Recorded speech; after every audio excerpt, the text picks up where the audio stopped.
So Daytona was the first race of the season. It was the biggest race, paid the most money, the most prestige, and the whole deal.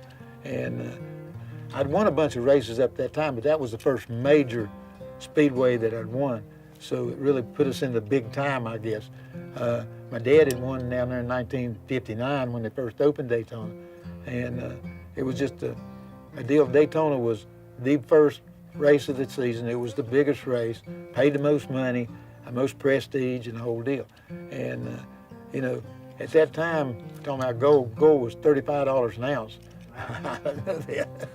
I should have took all my winnings and bought some gold with it, right? We started as a family business. So like a farmer, and then his son comes along and his grandson comes along and they keep the farm going. Our racing was the same way. We started in the backyard, my dad did. Me and my brother came along and we worked on the car. Then our kids came along and they worked on the car. We were fortunate to have so many people that worked in the family or worked outside the family and became family members. And so, you know, we rode together, slept together, eat together. So it was just a big family that went from one racetrack to another. Well, the legacy is kind of a deal that, you know, somebody started. Like my dad started this, and it didn't mean to be a legacy. He just started business. Okay, I come along, do my part of it.